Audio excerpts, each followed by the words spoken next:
जय श्री हरि। राधे राधे। आज पुरुषोत्तम मास का 29वां दिन है। आज हम पुरुषोत्तम मास की कथा का अध्याय 29 और 30 श्रवण करेंगे। प्रेम से बोलिए लक्ष्मी नारायण की जय। पूर्णशील सुशील बोले, हे विभो गोलोक को चलो, यहाँ देरी क्यों करते हो? तुमको पुरुषोत्तम भगवान का सामीप्य मिला है। कदर्य बोला, मेरे बहुत कर्म अनेक प्रकार से भोगने योग्य है, परंतु हमारा उद्धार कैसे हुआ जिससे गोलोक को प्राप्त हुआ? जितनी वर्षा की धाराएं हैं, जितने तृण हैं, पृथ्वी पर धूलि के कण हैं, आकाश में जितनी ताराएं हैं, उतने मेरे पाप हैं। मैंने यह सुंदर मनोहर शरीर कैसे प्राप्त किया? हे हरि भगवान के प्रिय, इसका अति उग्र कारण मुझसे कहिए। श्री नारायण बोले, कदर के इस प्रकार वाणी को श्रवण कर हरि के दूत ने कहा, अहो आश्चर्य है, हे देव, आपके इस पद की प्राप्ति का कारण महान साधन कैसे नहीं जाना। हे प्रभु, सब में पुरुषोत्तम विष्णु का प्रिय महान पूर्ण फल को देने वाला पुरुषोत्तम मास नाम से प्रसिद्ध मास को क्यों नहीं जाना? उस पुरुषोत्तम मास में देवताओं से भी न होने वाला तप तुमने किया। हे महाराज, वन में वानर शरीर से अज्ञान में वह तप हुआ है। मुख रोग के कारण अज्ञान से अनाहार व्रत हुआ है, और तुमने बंदरपन की चंचलता वश वृक्षों से फलों को तोड़कर पृथ्वी पर फेंका। उन फलों से दूसरे मनुष्य तृप्त हुए। अंतकरण में विशेष दुख होने से पानी भी नहीं पिया। फलों के फेंकने से परोपकार भी हो गया।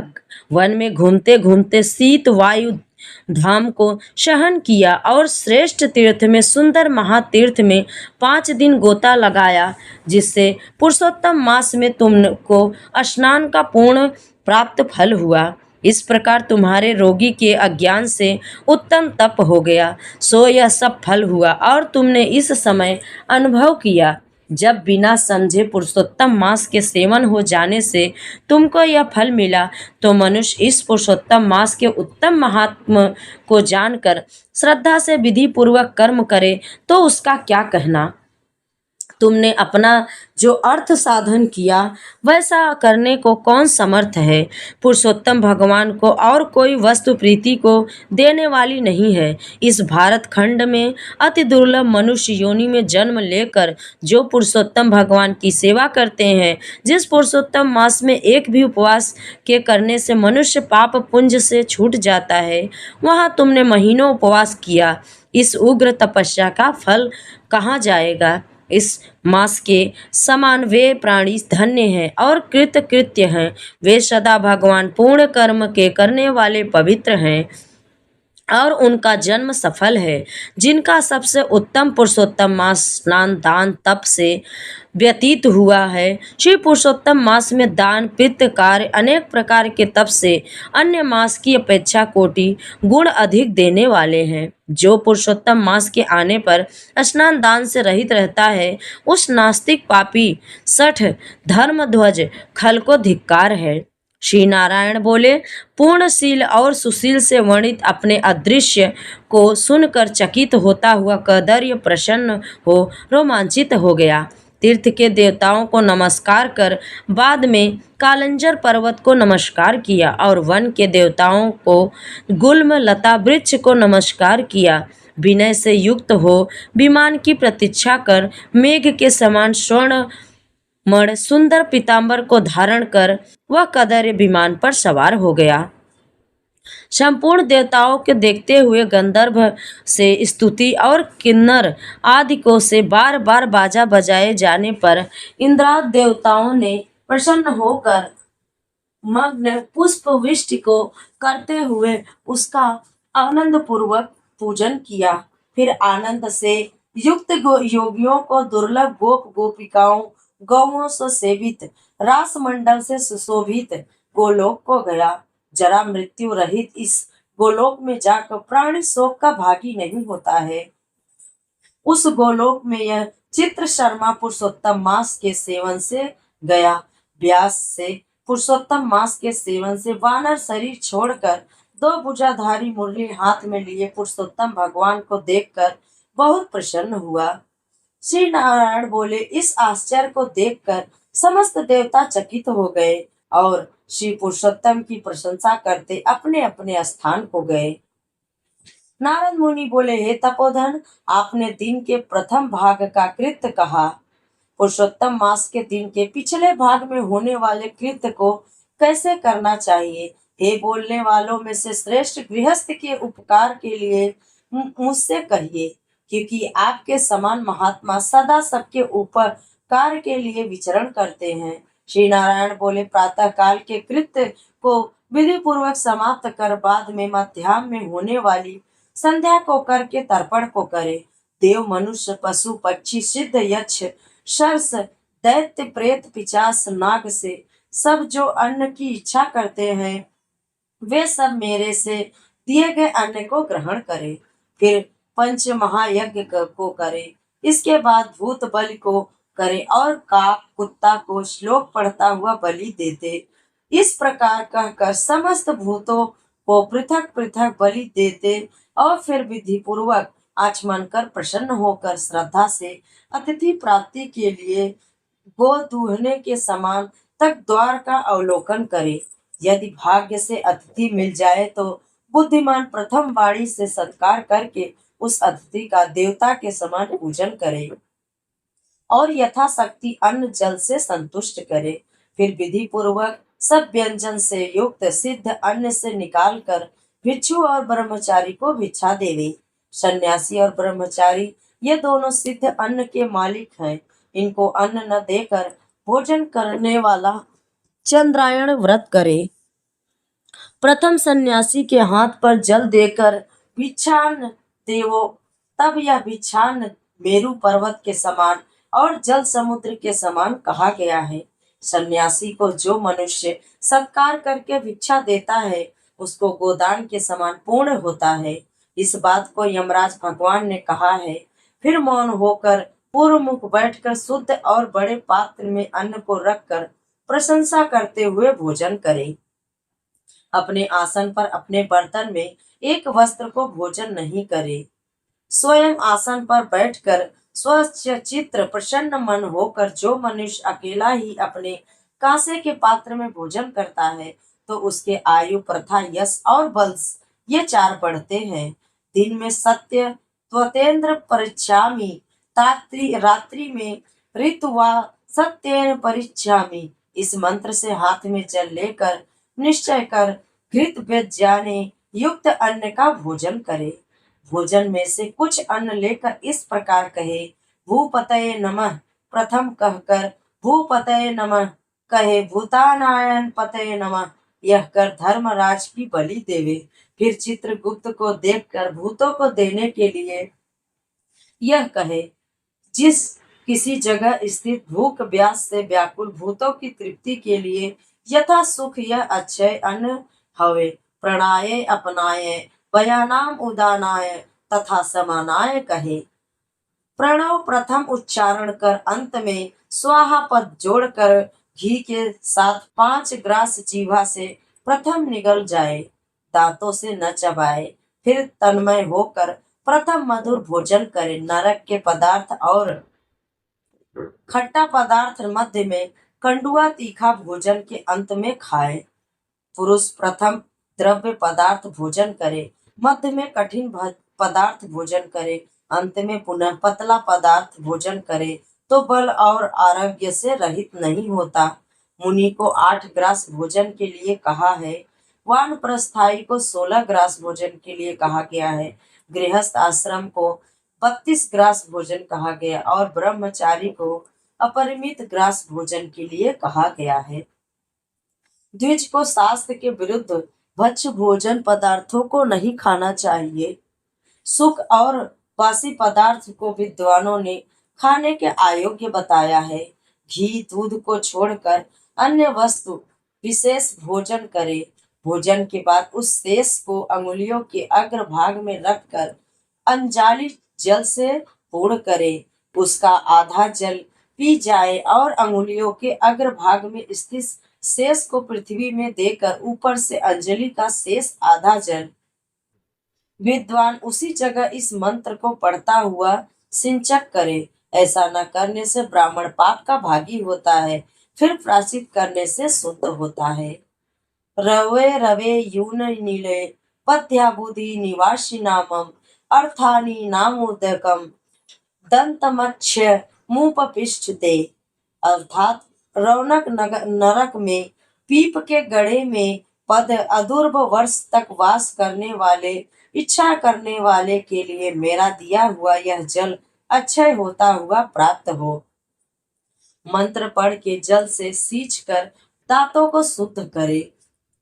आचमन कर गीले हाथ से पात्र को कुछ हटाकर उस भोजन स्थान से उठकर बाहर बैठकर स्वस्थ होकर मिट्टी और जल से मुख हाथ को शुद्ध कर 16 कुल्ला कर शुद्ध हो सुख से बैठकर इन दो मंत्रों को पढ़ता हुआ हाथ से उदर को स्पर्श करे। अगस्तं कुंभकर्णं च शनि च वंडनालम आहार परिपाकार्थ अस्मेरेद्भिदं च पंचामम अतापि मारितो येन वातापो च निपाति समुद्रः शोषितो येन च ग्रेयस्थ प्रसूदति। अत्यंत अगस्त कुंभकर्ण शनि बड़नावल और पंचम भीम को आहार के परिपाक के लिए स्मरण करे, जिसने अतापी को मारा और वातापी को भी मार डाला, समुद्र का शोषण किया, वह अगस्त मेरे ऊपर प्रसन्न हो। इसके बाद प्रसन्न मन से श्री कृष्ण देव का स्मरण करे, फिर आचमन कर तांबूल भक्षण करे। भोजन करके बैठकर परम ब्रह्म श्री कृष्ण का उत्तम मार्गे अविरोधी उत्तम शास्त्रों के विनोद से विचार करे। बुद्धिमान आध्यात्मिक विद्या का श्रवण करे और वथा आजीविका से हीन मनुष्य भी एक मुहूर्त स्वस्थ मन होकर श्रवण करे। जो श्रवण कर धर्म को जानता है, श्रवण कर पाप का त्याग करता है, श्रवण के बाद मोह की निवृत्ति होती है, श्रवण कर ज्ञान रूपी अमृत को प्राप्त करता है। नीच भी श्रवण करने से श्रेष्ठ हो जाता है और श्रेष्ठ भी श्रवण से रहित होने से नीच हो जाता है। फिर बाहर जाकर यथा सुख व्यवहार करे और सर्वदा सिद्धि को देने वाले श्री कृष्ण भगवान का मन से ध्यान करे। सूर्य नारायण के अस्ताचल जाने के समय तीर्थ में जाकर गृह में ही पैर धोकर पवित्र वस्त्र धारण कर संध्या संध्या साय की उपासना करे। जो द्विजों में अधम प्रमाद के सायं संध्या नहीं करता, वह गोवर्धन पाप का भागी होता है और मरने पर रौरव नरक को जाता है। कभी समय से न करने पर संकट में मार्ग में हो तो द्विज श्रेष्ठ आधी रात के पहले संध्या साय को करे। जो ब्राह्मण श्रद्धा के साथ प्रातः मध्याह्न और संध्या काल की उपासना करता है, उसका तेज घृत छोड़ने से अग्नि के समान अत्यंत बढ़ता है। सायंकाल में सूर्य नारायण के आधा अस्त होने पर प्राणायाम कर आहोहिष्टा इस मंत्र से मार्जन करे और सायंकाल अश्विनी माँ इस मंत्र से आचमन करे और प्रातःकाल सूर्यस्य इस मंत्र से आचमन करे। पश्चिम मुख बैठकर मौन समाहित मन होकर प्रणय और विवाहित सहित गायत्री मंत्र का रुद्राक्ष की माला लेकर तारा के उदय होने तक जाप करे। वरुण संबंधित ऋषियों से सूर्य नारायण का उपस्थान कर प्रदक्षिणा करता हुआ दिशाओं को और पृथक पृथक दिशाओं के स्वामी को नमस्कार करे। सायं संध्या की उपासना कर अग्नि में आहुति देकर भृत्य वर्गों के साथ अल्प भोजन करे। कुछ बाद समय तक बैठ जाए। सायंकाल और प्रातःकाल भोजन की इच्छा नहीं होने पर भी वैश्य देव और बलि कर्म सदा करना चाहिए। यदि नहीं करता है तो पातकी होता है। शाम को भोजन कर बैठने के बाद गृहस्थ आश्रमी हाथ पैर धोकर तकिया सहित कोमल सैया पर जाए। अपने गृह में पूर्व की ओर सिर करके शयन करे। असुर के गृह में दक्षिण की ओर सिर करके शयन करे। परदेश में पश्चिम की ओर सिर करके शयन करे, परंतु उत्तर की ओर सिर करके कभी शयन नहीं करे। रात्रि सुक्त का राज जप करे और सुखसाई देवताओं का स्मरण कर अविनाशी विष्णु भगवान को नमस्कार कर स्वस्थ चित्र हो रात्रि में शयन करे। अगस्त माधव महाबली मुचुकुंद कपिल आस्तिक मुनि ये 5 सुखमय साई कहे। मांगलिक जल से पूर्ण घट को सिर के पास रखकर वैदिक और गरुड़ मंत्रों से रक्षा करे। शयन करे, ऋतु काल में स्त्री के पास जाए और सदा अपनी स्त्री से प्रेम करे। बत्ती रति की कामना से पर्व को छोड़कर अपनी स्त्री के पास जाए। प्रदोष और प्रदोष के पिछले प्रहर में वेदाभ्यास करके समय व्यतीत करे। फिर दोपहर शयन करने वाला ब्रह्मतुल्य होने के योग्य होता है। यह सब प्रतिदिन के समस्त कृत्य समुदाय को कहा। गृहस्थ आश्रम भली भांति इसको करे और यही गृहस्थ का लक्षण है। अहिंसा, सत्य वचन, समस्त प्राणी पर दया, शांति, यथाशक्ति दान करना गृहस्थ आश्रम का धर्म कहा है। पर स्त्री से भोग नहीं करना, अपनी धर्म पत्नी की रक्षा करना, बिना दी हुई वस्तु को नहीं लेना, शहद मांस को नहीं खाना, यह 5 प्रकार का धर्म बहुत शाखा वाला, सुख देने वाला है। शरीर से होने वाले धर्म को उत्तम प्राणियों को करना चाहिए। श्री नारायण बोले, संपूर्ण वेदों में से कहा हुआ यह उत्तम चरित्र गृहस्थ को लक्षण है। हे मुनि, इसको लोक के हित के लिए संक्षेप में लक्षण के साथ आपसे मैंने अच्छी तरह कहा। प्रेम से बोलिए पुरुषोत्तम मास की जय। अब सुनते हैं अध्याय 30।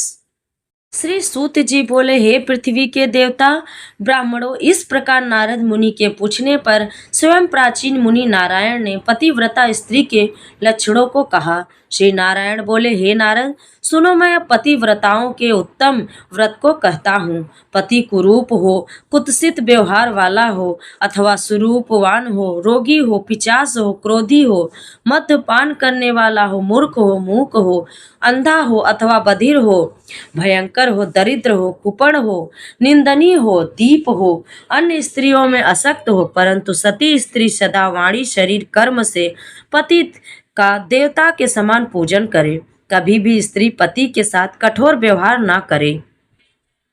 बाला हो, युवती हो अथवा वृद्धा हो, परंतु स्त्री स्वतंत्रता पूर्वक अपने गृह में भी कुछ कार्य को नहीं करे।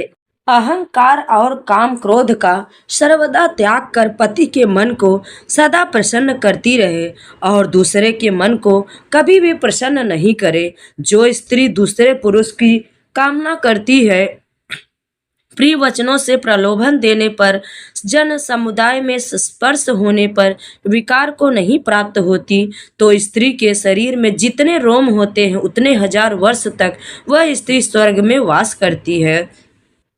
दूसरे पुरुष के धन के लोभ देने पर जो स्त्री पर पुरुष का मन वचन कर्म से सेवन नहीं करती है, तो वह स्त्री लोक में भूषण और सती कही गई है। दूती के प्रार्थना करने पर भी, बलपूर्वक पकड़ी जाने पर भी, वस्त्र आभूषण से अनाच्छिद होने पर भी जो स्त्री अन्य पुरुष की सेवा नहीं करती है, तो वह सती कही जाती है। जो दूसरे से देखे जाने पर नहीं दिखती और हंसाई जाने पर भी नहीं हंसती, बात करने पर बोलती नहीं, वह उत्तम लक्षण वाली पतिव्रता स्त्री है। रूप यौवन से युक्त और गाने नाचने में होशियार होने पर भी अपने अनुरूप पुरुष को देखकर विकार को नहीं प्राप्त होती, वह स्त्री सती है। स्वरूपवान, जवान, मनोहर, कामिनियों को प्रिय ऐसे पर पुरुष के मिलने पर भी जो स्त्री इच्छा नहीं करती है, तो वह महासती कही गई है। पतिव्रताओं को पति के सिवा दूसरे देवता, मनुष्य, गंधर्व भी प्रिय नहीं होता, इसलिए स्त्री अपने पति का अप्रिय कभी नहीं करे। जो पति के भोजन करने पर भोजन करती है, दुखित होने पर दुखित होती है, प्रसन्न होने पर प्रसन्न होती है, परदेश जाने पर मैला वस्त्र को पहनती है, जो पति के सो जाने पर सोती है और पहले जागती है, पति के मरने पर अग्नि में प्रवेश करती है, जो दूसरे को चित्त से नहीं चाहती है, वह पतिव्रता स्त्री है। सास ससुर में भक्ति करती है और विशेष करके पति में भक्ति करती है, धर्म कार्य में अनुकूल रहती है, धन संचय में अनुकूल, गृह के कार्य में प्रतिदिन तत्पर रहने वाली है, खेत से, वन से, ग्राम से पति के आने पर स्त्री उठकर आसन और जल देकर प्रसन्न करे, नित्य प्रसन्न मुख रहे, समय पर भोजन देवे, भोजन करते समय कभी भी खराब वाणी नहीं कहे, गृह में प्रधान स्त्री सदा आसन, भोजन, दान, सम्मान प्रिय भाषण में तत्पर रहे, गृह के खर्च के लिए स्वामी ने जो धन दिया है उससे घर के कार्य को करे, बुद्धिपूर्वक कुछ बचा लेवे, दान के लिए दिए हुए धन में से लोभ करके कुछ कोर कसर नहीं करे, और बिना पति की आज्ञा के अपने बंधुओं को धन नहीं देवे, दूसरे के साथ बातचीत असंतोष, दूसरे पुरुष के व्यवहार की बातचीत, अत्यंत हंसना, अत्यंत रोष और क्रोध को पतिव्रता स्त्री छोड़ देवे। पति जिस वस्तु का पान नहीं करता है, जिस वस्तु को खाता नहीं है, जिस वस्तु का भोजन नहीं करता, उन सब वस्तुओं का पतिव्रता स्त्री त्याग करे। तेल लगाना, शरीर में उपटल लगाना, दांतों की शुद्धि पतिव्रता स्त्री पति की प्रसन्नता के लिए करे। हे मुनि, त्रेता युग से स्त्रियों को प्रति मास रजो दर्शन होता है। उस दिन से 3 दिन त्याग कर गृह काम के लिए शुद्ध होती हैं। प्रथम दिन चंडाली है, दूसरे दिन ब्रह्मघातिनी और तीसरे दिन रचकी है, चतुर्थ दिन शुद्ध होती हैं। स्नान, शौच, गाना, रोदक, हंसना, सवारी पर चढ़ना, मालिश, स्त्रियों के साथ जुआ खेलना, चंदन लगाना, विशेष करके दिन में शयन, दातुन करना, मानसिक अथवा वाचिक मैथुन करना, देवता का पूजन करना, देवताओं को नमस्कार रजस्वला स्त्री नहीं करे, रजस्वला का स्पर्श और उसके साथ बातचीत नहीं करे, रजस्वला 3 रात तक अपने मुख को नहीं दिखाए, जब तक शुद्धि स्नान नहीं करे तब तक अपने वचनों को नहीं सुनाए, रजस्वला स्त्री स्नान कर दूसरे पुरुष को नहीं देखे, सूर्य नारायण को देखे, बाद में पंचगव्य का पान करे, अपनी शुद्धि के लिए केवल पंचगव्य दूध का पान करे, श्रेष्ठ स्त्री कहे हुए नियम में स्थित रहे। यदि स्त्री गर्भवती हो जाए तो नियम में तत्पर रहे, वस्त्र आभूषण अलंकार से अलंकृत रहे और पति के प्रिय करने में अत्यंत पूर्वक तत्पर रहे, प्रसन्नता मुख रहे, अपने धर्म में तत्पर रहे और शुद्ध रहे, अपनी रक्षा कर विभूषित रहे और वास्तु पूजन में तत्पर रहे, खराब स्त्रियों के साथ बातचीत न करे, शुभ की हवा शरीर में नहीं लगे, मृतवश्या का संसर्ग दूसरे के यहाँ भोजन गर्भवती स्त्री नहीं करे, गद्दी चीज को नहीं देखे, भयंकर कथा को नहीं सुने, गरिष्ठ और अत्यंत उष्ण भोजन नहीं करे और अजीर्ण न हो भोजन ऐसा करे। इस विधि से रहने पर पतिव्रता स्त्री श्रेष्ठ पुत्र को प्राप्त करती है, अन्यथा गर्भ गिर जाए अथवा स्तनंभ हो जाए। अपने गुणों से हीन दूसरी सौत की निंदा नहीं करे, ईर्ष्या रोग राग से होने वाले मत्सरता के आने पर भी सौत स्त्री परस्पर में अभिप्रिय वचन नहीं कहे, दूसरे के नाम का गाना न करे और दूसरे की प्रशंसा न करे, पति को दूर वास नहीं करे किंतु पति के समीप में वास करे और पति के कहे हुए स्थान में पृथ्वी पर पति के सामने मुख करके वास करे, स्वतंत्रता पूर्वक दिशाओं को न देखे और दूसरे पुरुष को नहीं देखे, विलास पूर्वक पति के मुख कमल को देखे, पति से कही जाने वाली कथा को आदर पूर्वक स्त्री श्रवण करे, पति के भाषण के समय स्वयं स्त्री बातचीत नहीं करे, पति में उत्कृष्टा वाली स्त्री पति के बुलाने पर शीघ्र रति स्थान को जाए, पति के उत्साह पूर्वक गाने के समय स्त्री प्रसन्न चित्र से श्रवण करे, गाते हुए पति को देखकर स्त्री आनंद में मग्न हो जाए, पति के समीप चंचल चित्त से व्याकुल हो नहीं बैठे, कलह के योग्य होने पर भी पति के साथ स्त्री कलह न करे, पति से भर्षित होने पर, निंदा की जाने पर, ताड़िक होने पर भी, पतिव्रता स्त्री दुखित होने पर भी भय छोड़कर पति को कंठ से लगाए, ऊंचे स्वर से रोदन न करे और पति को कोसे नहीं, स्त्री अपने गृह से बाहर भाग कर न जाए, यदि बांधवों के यहाँ उत्सव में जाए तो पति की आज्ञा को लेकर और रक्षक से रक्षित होकर जाए और वहाँ अधिक समय तक वास न करे, पतिव्रता स्त्री अपने घर को लौट आए। पति के विदेश यात्रा के समय अमंगल वचन को न बोले, निषेध वचन से मना न करे और उस समय रोदन न करे। पति के देशांतर जाने पर नित्य उपटन न लगाए और जीवन रक्षा के लिए स्त्री निंदित कर्म को न करे। ससुर सास के पास शयन करे, अन्यत्र शयन न करे और प्रतिदिन प्रयत्नों पूर्वक पति के समाचार की खोज लेती रहे। पति के कल्याण समाचार मिलने के लिए दूत को भेजे और प्रसिद्ध देवताओं के समीप मांगलिक याचना करे। पति के परदेश जाने पर पतिव्रता इस प्रकार के कार्यों को करे: अंगों को न धोना, मलिन वस्त्र को धारण करना, तिलक न लगाना, आंचल न लगाना, सुगंधित पदार्थ माला का त्याग, नख बाल का संस्कार न करना, दांतों में मिश्र नहीं लगाना, ऊंचे स्वर से हंसना, दूसरों से हंसी, दूसरों की चाल व्यवहार का विशेष रूप से चिंतन करना, स्वच्छंद भ्रमण करना, दूसरे पुरुष के अंगों का मर्दन करना, एक वस्त्र से घूमना, लज्जा रहित होकर चलना, दोष स्त्रियों को अत्यंत दुख देने वाले कहे गए हैं। गृह में कार्यों को करके हल्दी लेपन से और शुद्ध जल से शरीर को शुद्ध कर स्वच्छ श्रृंगार को करे। खिले हुए कमल के समान प्रसन्न मुख होकर पति के समीप जाए। स्त्री के इस व्यवहार से युक्त और मन वचन शरीर से युक्त स्त्री पति से बुलाई जाने पर गृह के कार्यों को छोड़कर शीघ्र पति के पास जाए और कहे कि हे स्वामी, किस लिए बुलाया है, कृपा पूर्वक कहे। द्वार पर अधिक समय तक न खड़ी रहे, द्वार का सेवन न करे, स्वामी से मिली हुई चीज दूसरे को कभी न देवे, पति से उत्कृष्ट मीठा अन्य फल को यह महाप्रसाद है यह कहकर निरंतर प्रसन्न रहे। सुख से सोए, सुख से बैठे, स्वेच्छा से मरण करते हुए और आतुर कार्यों में पति को नहीं उठाए, अकेली कहीं न जाए, नग्न होकर स्नान न करे, पति से द्वेष करने वाली स्त्री को पतिव्रता न समझे। उल्लूखन, मूसल, झाड़ू, पत्थर, यंत्र, देहली पर पतिव्रता कभी न बैठे। स्नान करने की इच्छा करने वाली स्त्री पति के चरण जल को पीवे।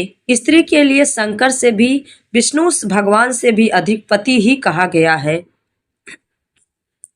जो स्त्री पति का वचन न मानकर व्रत उपवास नियमों को करती है वह पति के आयुष्य का हरण करती है और मरने के बाद नरक को जाती है। किसी कार्य के लिए कही जाने पर जो स्त्री क्रोध कर पति के प्रति जवाब देती है वह ग्राम में कुतिया होती है और निर्जन वन में शियारनी होती है। स्त्रियों के लिए एक ही उत्तम नियम कहा गया है कि स्त्री सदा पति के चरणों का पूजन करके भोजन करे। जो स्त्री पति का त्याग कर कर अकेले मिठाई खाती है वह वृक्ष के खोडरे में सोने वाली क्रूर उल्की होती है। जो स्त्री पति का त्याग करके अकेली एकांत में फिरती है वह ग्राम में सुकरी होती है, अपनी विष्ठा को खाने वाली गौ होती है। जो स्त्री पति को हुंकार कर वह अप्रिय वचन बोलती है वह मूक अवश्य होती है। जो अपनी सौत के साथ सदा ईर्ष्या करती है वह दूसरे जन्म में दुर्भगा होती है। जो स्त्री पति की दृष्टि बचाकर किसी दूसरे पुरुष को देखती है वह कानी होती है, विमुखी और कुरूपा होती है। जो स्त्री पति को बाहर से आया हुआ देखकर जल्दी से जल, आसन, तंबाकू, व्यंजन, पैर को दबाती, अत्यंत प्रिय वचनों से पति की सेवा करती है वह स्त्री पतिव्रताओं में शिरोरत्न के समान पंडितों से कही गई है। पति देवता हैं, पति गुरु हैं, पति धर्म तीर्थ व्रत हैं, इसलिए सबका त्याग कर एक पति का ही पूजन करें। जिस तरह जीव से हीन देह क्षण भर में अशुचि हो जाता है उसी प्रकार पति से हीन स्त्री अच्छी तरह स्नान करने पर भी सदा अपवित्र हैं। सब अमंगल वस्तुओं की अपेक्षा विधवा स्त्री अत्यंत अमंगल हैं। विधवा स्त्री के दर्शन से कभी भी कार्य सिद्ध नहीं होती। आशीर्वाद को देने वाली एक माता को छोड़कर दूसरी स्त्री के आशीर्वाद को भी सर्प के समान त्याग देवे। ब्राह्मण लोग विवाह के समय कन्या से इस प्रकार कहते हैं कि पति के जीवित और मृत दशा में सहचारिणी हो, इसलिए अपनी छाया के समान पति का अनुगमन करना चाहिए। इस प्रकार पतिव्रता स्त्री को भक्ति से सदा पति के अनुकूल होकर रहना चाहिए। जिस प्रकार सर्प को पकड़ने वाला बलपूर्वक बिल से सर्प को निकाल लेता है उसी प्रकार सती स्त्री यमदूतों से छुड़ाकर पति को स्वर्ग ले जाती है। यमराज के दूत दूर दूर से ही पतिव्रता स्त्री को देखकर पाप कर्म करने वाले भी उसके पति को छोड़कर भाग जाते हैं। जितनी अपने शरीर में रोम की संख्या है उतने 10 कोटि वर्ष पर्यंत पतिव्रता स्त्री पति के साथ मरण रमण करती हुई स्वर्ग को सुख प्राप्त करती है। दुष्ट व्यवहार वाली स्त्री शील का नाश कर दोनों कुलों को डुबाती है और इस लोक में तथा परलोक में दुखित रहती हैं। यदि देववश पति के पीछे पति का आगमन नहीं करती तो उस दशा में भी शील की रक्षा करनी चाहिए, क्योंकि शील को तोड़ने से नरकगामी होती हैं। स्त्री दोष से पिता और पति स्वर्ग में गिर जाते हैं। विधवा स्त्री का करीब बंधन पति के बंधन के लिए होता है। विधवा स्त्री सर्वदा सिर के बालों को मुड़ा देवे, एक बार भोजन करे, कभी भी दूसरी बार भोजन नहीं करे।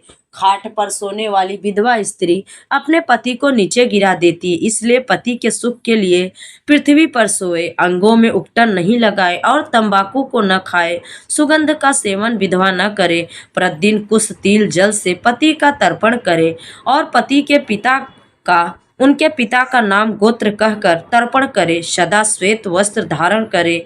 ऐसा न करने से रौवक नरक को जाती है। इस प्रकार नियमों से युक्त विधवा स्त्री पतिव्रता है। श्री नारायण बोले, लोकों में तथा देवताओं में पति के समान कोई देवता नहीं है। जब पति प्रसन्न होते हैं तो समस्त मनोरथों को प्राप्त करती हैं। यदि पति कुपित होते हैं तो समस्त कामनाएं नष्ट हो जाती हैं। उस पति से संतान विविध प्रकार के भोग, शैया, आसन, अद्भुत प्रकार के भोजन, वस्त्र, माला, सुगंधित पदार्थ और इस लोक तथा स्वर्ग लोक में विविध प्रकार के यश मिलते हैं। तो ये रही आज की पुरुषोत्तम मास की कथा। आगे की कथा हम कल के वीडियो में सुनेंगे। आप सभी को कथा अच्छी लगे तो लाइक शेयर जरूर करें और चैनल को सब्सक्राइब करना मत भूलिएगा। कमेंट में जय लक्ष्मी नारायण जरूर लिखिएगा। जय श्री हरि।